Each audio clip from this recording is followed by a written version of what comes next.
Either one of those is yours, whichever. You want this one? No, we can switch. I'm kidding. Hello. All right. Hi, thank you for coming. So for those of you that don't know who this man is, why don't you give them just a quick intro to let them know why they want to stay in here, why they want to call their friends right now and say, get into this panel. Yeah, get in here. Okay, so... I work for LucasFilm, the company that makes the Star Wars films. I've worked there about 31 years now, and I do voice work for them. I work for companies like Marvel and Pixar, and I do post-production sound work as well, which is like sound design and creation of sound effects, recording actors going all over the world and doing that. So I worked on, George Lucas hired me. I got hired at Lucasfilm when I was 17 years old. And I've worked there for 31 years. It's been a long gig, based out of Skywalker Ranch in California. And that's kind of a synopsis of some of the things I've done. So one of the things that we're going to do on this panel, he and I are going to sit up here. We're just going to chill out. We're going to hang out. We're going to have a conversation. But if there's any questions you guys have, I don't want you to hold them until the last few minutes. If you have a question, raise your hand. When we get to a natural break point, a natural stopping point, we'll answer that question right then. We want to make sure this is interactive. It's a Q&A. We want to be able to get to those Q's so he can do the A's as soon as possible. Yes. All right, so you say you were hired on at 17 years old. What was it like for a 17-year-old to get hired on into that kind of insane environment? It was a little bit of people say dream come true, but yeah, it definitely was. It was I saw a job posting for a quality assurance technician at this place called Nicasio, which is a town that's in Northern California. And this is back, before Google and everything, where you could find out where things were. And Skywalker Ranch was this mythical place that I wanted to find, and I'd done some research at the local library and found out that Skywalker Ranch was in Nicasio, California. And so I was like, okay, the only two things that are in Nicasio are dairy farms and Skywalker Ranch. So if it's a quality assurance technician, it's either going to be servicing dairy farm equipment or maybe working at the ranch. And so I gambled, and I was right. That it was Skywalker, and I got able to land an interview there as a kid. And I remember my dad helped me make my little resume. I just typed up on this my little Macintosh. I typed on Mac Paint. I made my resume of all the different video games I played. And my dad had a fax machine, and we faxed it to Lucasfilm, and they called me back saying no one's ever faxed a resume to us before, and it went to the top of the pile, and so the whole office was talking about it, and I got an interview based on that. And I went out and just met a bunch of guys and gals to do video game testing. So that was my job. So what you're saying is that Star Wars, intergalactic space battles, they were fascinated by a fax machine. They were. Well, they said I guess it was normally just used for like accounting, sending things across, but I was able to find out with a little social engineering what their fax number was. And I sent my resume, and it worked. And they were like, what? Someone sent a resume on the fax, because it was not something that typically was done. So a quality assurance technician could basically mean anything. You could be a quality assurance technician, like you said, at a dairy farm or a grocery store. What kind of items were you QAing when you first got that job? It was all video games. They wanted to know what games I had played, and so the first games I worked on, Monkey Island, The Secret of Monkey Island was one of the first games I did, which was super fun. So I spent my summer playing that, and just coming up with all the different bugs that were happening in the games while we were making them. And around that time, this was the early 90s, George Lucas was coming up with a method that he wanted to make the new Star Wars films, the prequel movies. He wanted to make them again. He wanted to make Star Wars again. So he wanted to make sure the tech was up to snuff. And so he created a group of the droid works. Basically, it was Sound Droid and Edit Droid, the picture and audio editing systems that he wanted to have in place for the post-production of the new Star Wars movies. And so our testing ground was he made a deal with Paramount, and we did this show called The Young Indiana Jones Chronicles, and it was a TV show about Indiana Jones as a kid meeting all these historical figures, and we did a whole bunch of episodes of that, and that was kind of our testing ground for making sure we had tech available to do the prequels. And that was in the early 90s, and so he said, George called over to the video games division and said, get us your best tester. And so they nominated me to go over there, and so I ended up being quality assurance on the sound portion of his droid works. So that got me involved in working in movies. And a lot of that, working with George Lucas, it was an independent company. We were working at Skywalker Ranch and making movies and doing exactly what George wanted. And he had a small crew, and we were testing new technology, and he was very open to new ideas, and he's very excited to try new tech and new ways of doing things. He's kind of an outside the box kind of guy, and he really just backed me financially for a lot of the crazy ideas we had to make those shows. And so we remastered the original Star Wars films in the late 90s, and then we went on to make the prequel movies, and then I started supervising for him then. So that was a really fun time for me. So what was the first item that you did for Skywalker that actually made it out there into the public? Was it a video game? Was it a sound editing thing? And what was your reaction when you were like, holy crap, that's my thing that I just worked on? There was a lot of it. The first thing was the Monkey Island game, and I remember that one when we finished that. I mean, we were a small operation at the games division, and we would have a day where the game was done, and the employees would literally go down to the warehouse, and we would pack the boxes of the video games. It's like we had a little code wheel that went in and a little decoder ring thing, and the discs and the manual, and then we would shut the box and seal it and put it in the box. And we were doing that, all the programmers and the testers and the customer service, everybody. We were all excited because it was a small team to work on these games and make them and have them go out into the public. And at that time, we weren't doing Star Wars content in the video games division, so it was all a lot of original content like Loom and Secret of Monkey Island and Maniac Mansion and all these early LucasArts games. That was just a really fun time to be part of. And so that was like the first public thing. But the big one, I think, was when, this is a few years later, when we were making Phantom Menace. I remember I felt like we were just working on these little independent movies together because it was a fairly small crew. And then when George made this deal with, I think it was like Pizza Hut and Taco Bell and KFC, or it was like Tricom something, they came out to the ranch and they showed us they had like a pizza oven thing, and they showed us all these characters that were in the film made on these little drink cups, and they were like Mace Windu or Newt Gunray on these cups, and you could get them, and they were huge. And I was like, what? They're making these for this movie? I just didn't fathom the amount of merchandising and connection and love for the franchise. I mean, I grew up with the movies 4, 5, and 6. I loved them as a kid. That's what motivated me to want to be part of LucasFilm, and it just coincidentally happened to be near where I grew up. So that was really fun for me. But to see that level of fan response, and then later on to be part of the films in a way that's in front of the camera, and then to be able to come to these conventions and meet people and all that, has definitely been a joy for being part of Star Wars and seeing it in a whole new way. One of the things I love asking guests up here is, what was the first time when you walked into, say, a Walmart, and you saw something? Were you tempted to be like, I just got to go buy this thing so I can go up to the register and be like, hey, I worked on that. This is my thing right here. Yeah, there's been moments like that. There was a funny moment. This is a stupid one, but which is always the best for shows. When we were working at the games division, Industrial Light and Magic, which is the visual effects wing of LucasFilm, was right next door.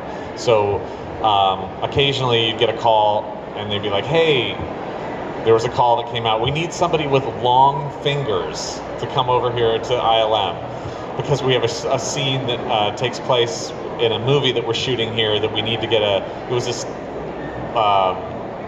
was a film with Bruce Willis called Hudson Hawk. And they were like, we shot all these scenes of Leonardo da Vinci making this alchemy stone that's going to change lead into gold, and we shot all the shots of the wide shots, but now we need to do the close-up of the alchemy stone, so we don't have that actor, so we need to have somebody match him. So I went over there, I have long fingers, and they were like, perfect! So they dressed me up to look like Leonardo da Vinci, and manicured and tanned my hands, and then I went and did the whole scene, and it was like every shot in the movie where he's working with the alchemy stones was me, and I remember like going to the theater and being like talking to I was probably like 20 or something, talking to the ticket taker, like, yeah, so yeah, the scenes with Leonardo da Vinci, or yeah, that's me. Yeah, that's my hand. So is your hand in the credits? Is it Matthew Wood's hand? No credit for that one. No credit. Yeah, that one's that's a real secret little cameo. But no, that was like the first like big thing in the film where I was like, wow, there's my hands on screen, but there's been a lot of stuff like that. But I just, I'm a fan of the work that I do too, so it's fun to see it and to see it with an audience and that whole experience, and to feel what people's reactions are to the stuff you're working on is a whole different vibe. And I can kind of step away from, because when we work on a film, like the post-production, I'll watch the film hundreds of times and I'll go over it in a very minute detail about everything we do, and so things become like way more weighted watching it. I mean, and also, the funny thing is, if I was a fan, I'd probably be doing the same exact thing, watching them a million times and seeing all the details that are in there. So we make those films with the idea that you're going to be watching them more than once, and there's something to be seen and learned and felt from the movie multiple times. So as a writer and creator myself, I know one of the best things for me is when you specifically write a moment that you want to like really see people have a reaction to, and they have that reaction, like, yes, that's exactly what I wanted. Has there been a moment in the things that you've done where you specifically are like, man, I really hope that people have a reaction, or they jump out of their seats when this thing happens on the screen, or this sound happens?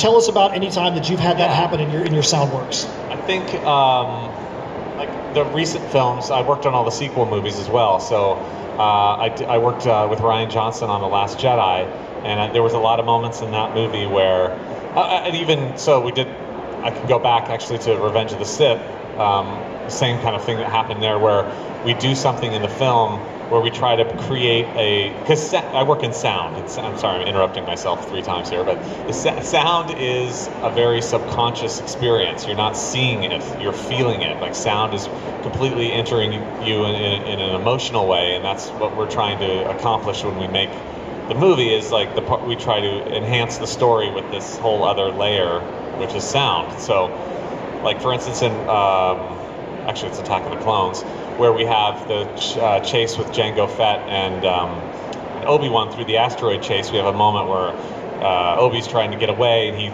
launches out these charges, and then it makes this incredible sound that happens when the asteroid blows up. And there was a moment where we took all sound away.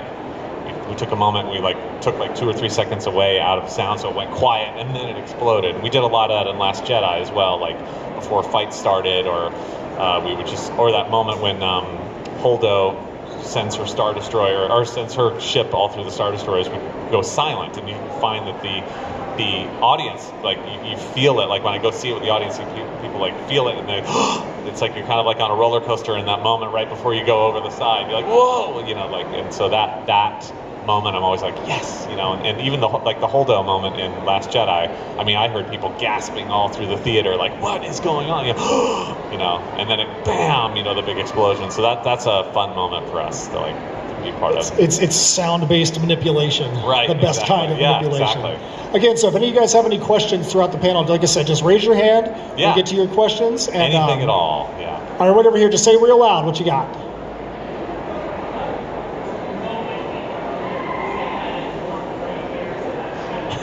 What moment in your career should have added more gray hairs than it should have, is the question. Let's see. I started going gray around 18 years old, and that's right around the time I started working at LucasFilm.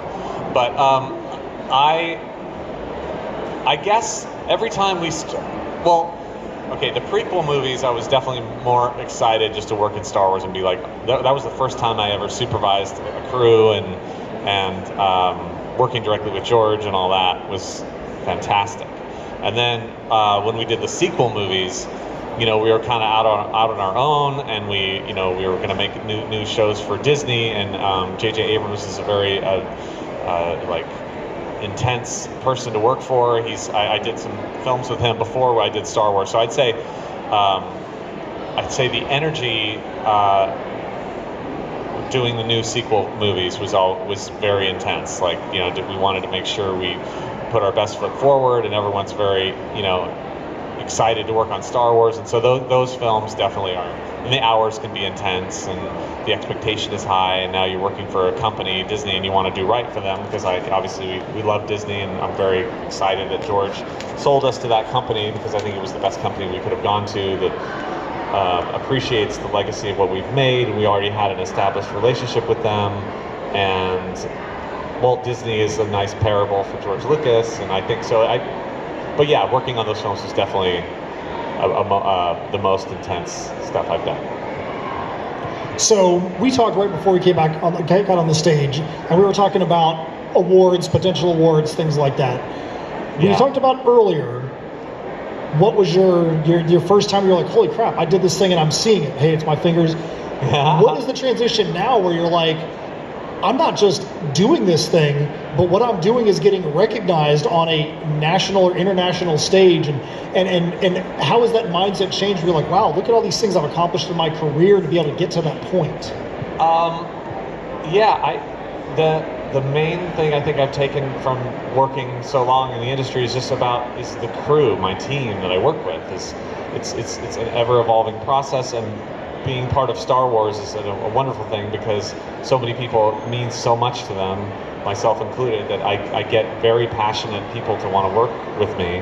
And so I have I can pick from a lot of folks that really enjoy Star Wars. So seeing that joy in my team coming and being able to it's a wonderful thing to have a passion for something and then be able to put it towards something that you really believe in. And that is something that happens with Star Wars. And so when we get recognition in any kind of award situation, that's always what I'm bringing to it, is like, it's fun to then have it, go more than just your own work. It's going beyond that, and people, you can talk. I've been nominated for like 5 Oscars now, and so it's fun to go to the awards. I got to bring my parents and all those things, and be part of that and have that recognition from your peer group, and that's always great. But it does, I feel like it reflects to me on my crew and what Star Wars is, and we all appreciate it and approach it like it's bigger than any one of us. So it's a huge, I don't know what the word is. It's humbling to be able to work on it in general. So to be part of it and have recognition is just, you want to spread that love back out to your crew and fans. All right, so back here in the back row, speak real loud or come up here so we can hear you. Oh, the inspiration for the voice of General Grievous. Fear. No, I'm kidding. No, it was. So we were working on that movie, and obviously Grievous was going to be a new villain, and he looked intense. Warren Fu put together the look of what Grievous was going to look like, and I saw him on the Star Wars Insider magazine for the first time. That intense shot of his bone face, and so we were casting that a pretty wide net. Men and women and older folk and young folk and everybody, to try to get a voice we wanted for that, and we kept putting out casting packages to various agents and getting back a whole bunch of auditions, and we came up with the sound of what we wanted him to sound like. So because Grievous has a synthesized voice, it's I mean in the story, not in real life, but in the story he's got a voice box and it's playing out the speaker because he's barely biological anymore. So we came up with this idea of how we wanted him to sound in the voice box, and so that we locked down with the sound effects. And so I took every single audition, I put it through that same process so George could hear it. And so he kept rejecting things or liking part of something or not everything, and we recorded a whole bunch of actors. And at one point my colleague, Chris, said to me, you know what, you should just do one. To me, like, you should do an audition. I was like, that's hilarious. And he's like, no, you know what George wants. You've heard everything he's wanted here. And so I did. So I ended up doing one out of desperation, kind of, and just a little bit of fun. And so we sent the last 20 voices to George, and I didn't really hear anything. And then I bumped into our producer at lunchtime at Skywalker Ranch, and Rick, and he said to me, hey, good news, George picked one of the voices.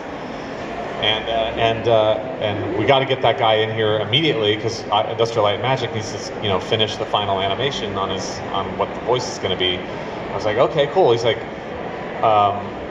what is he picked? Because I gave him the files with the initials of every actor, and it was in the file name. And so I said, oh great, does he have the file name? Yeah, it's AS.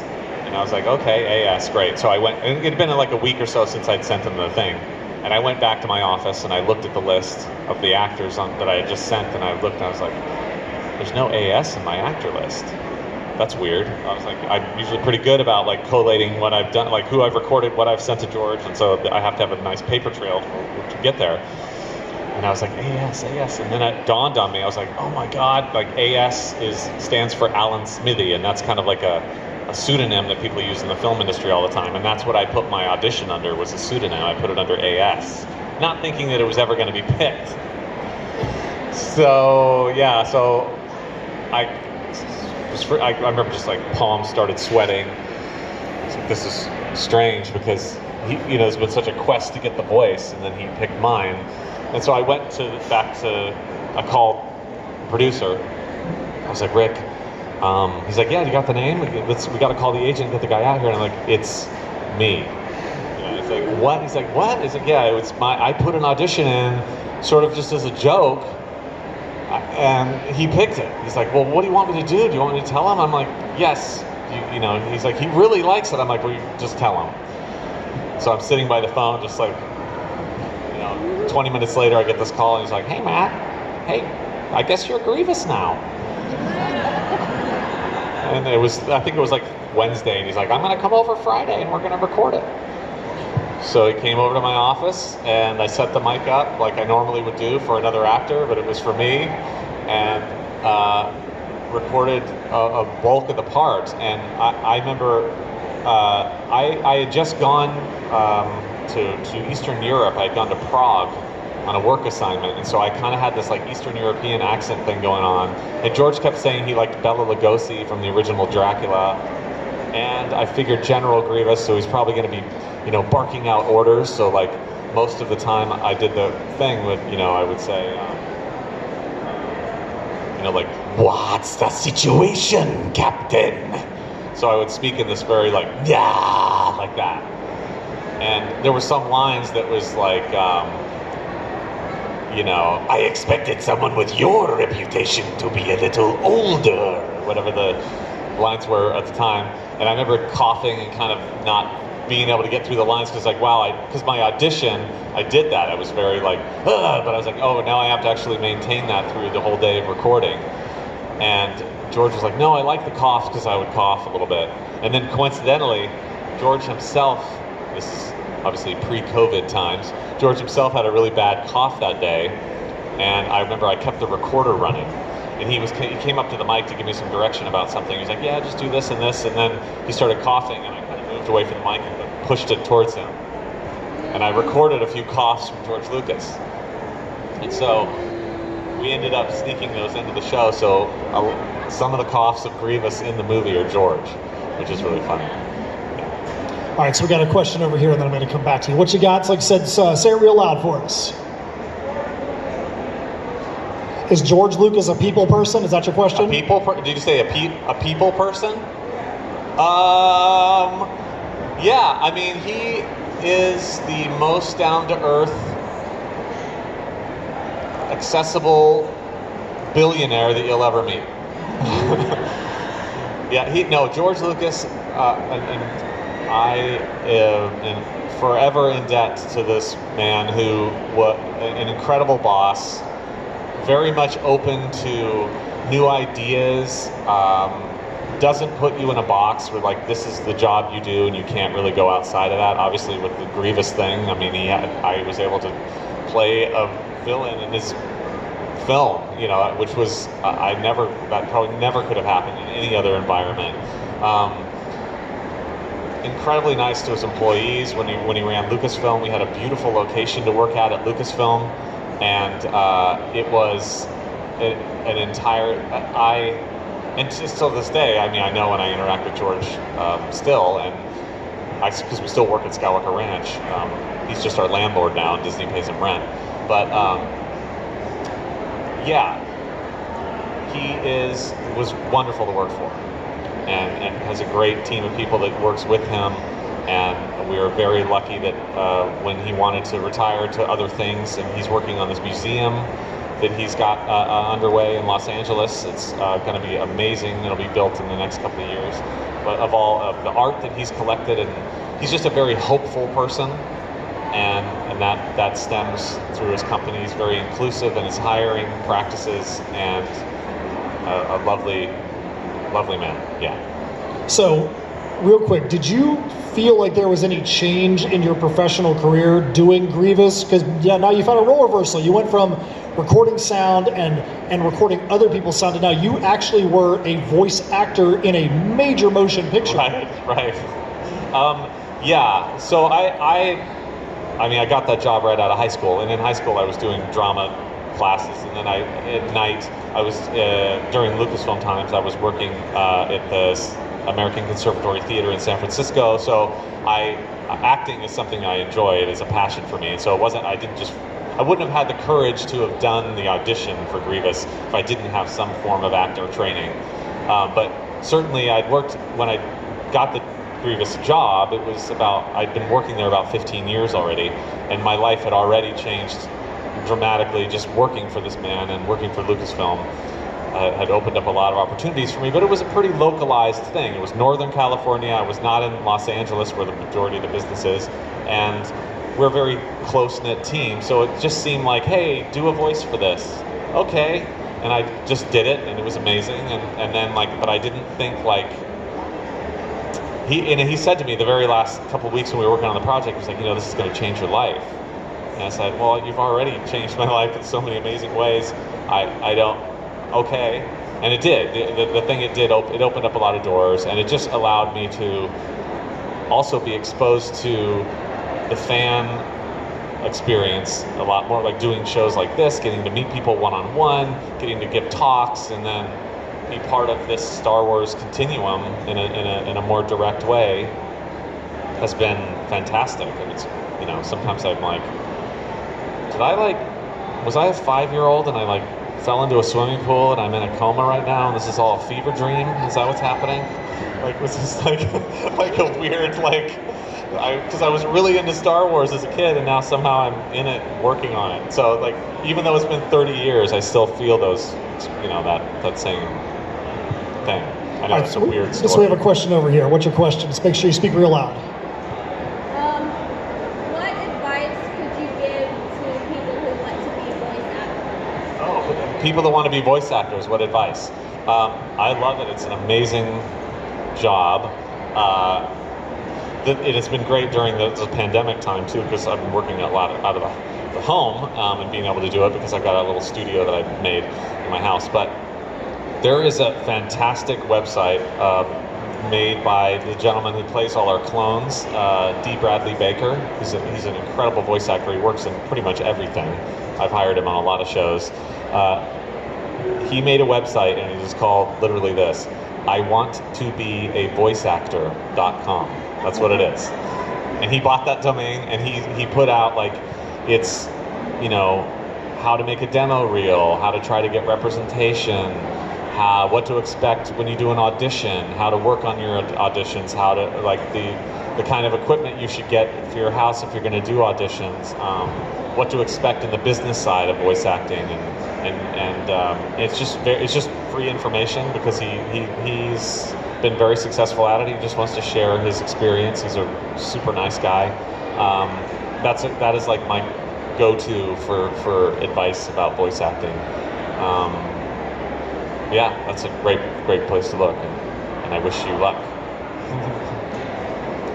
So I've done I'll get you just so I've done quite a few interviews with people that have worked on Star Wars Yes. and some other conventions, and every one of them had done a job prior to being on Star Wars, but they all say the same thing. They're like, when you get onto the crew, it feels like every single person there all has the same mentality, whether they're behind the camera, whether they're working sound, whether they're an actor. They all feel like I've reached my pinnacle. This is the job that I want to get. They're not doing Star Wars to get to another role. Right. For you, it feels like it's a little different because you started off basically working in Star Wars. Do you feel that same thing in your career? And do you see the same thing when an actor comes in and works for you? You're like, they treat it like a different kind of role because this is like their pinnacle role. Yeah, I mean that's kind of what I was saying before. Like people want to do really good. I mean, obviously most professional people want to do a good job most of the time, but when they come into Star Wars, they're like, okay, now I'm in something that's bigger than me.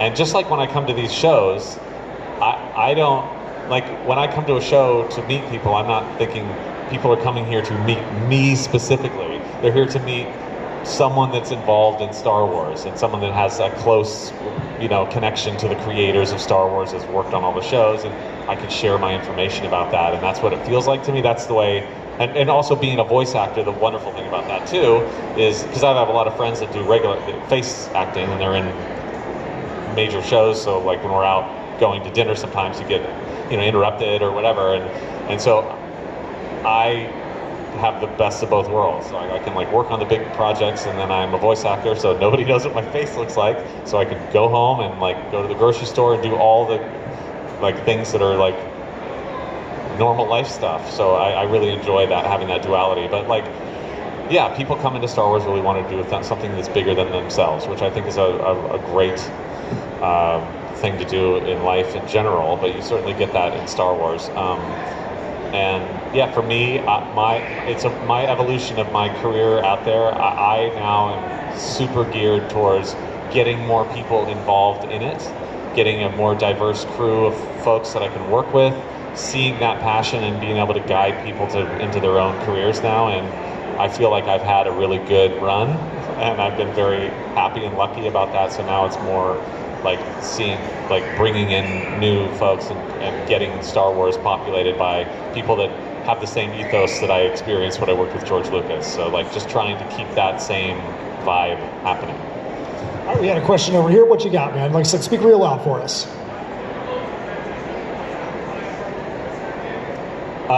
Difficult to transition from sound to voice? Not actually really. If I wanted to do, I've done some, Favreau and Filoni had me do Bib Fortuna in the last season of Boba Fett, and I've done some on-camera acting, but the good thing about voice acting is I literally am using the same equipment that I would use to do my sound design, that I use to do my voice work. So it's a happy coincidence, and I can do my auditions in the morning, fire off all my MP3s to people, and then I go right into working in the films. And so it's actually quite easy, and it works. It's very refreshing because a lot of the sound work stuff I do is highly technical, and I love doing acting because it's an instant gratification of I make some choices and I just feel it and I do it and I put it out there and hopefully represent the script that the person wants me to represent, and it's more instant gratification in that way. I mean, certainly you have to train for having those instinctual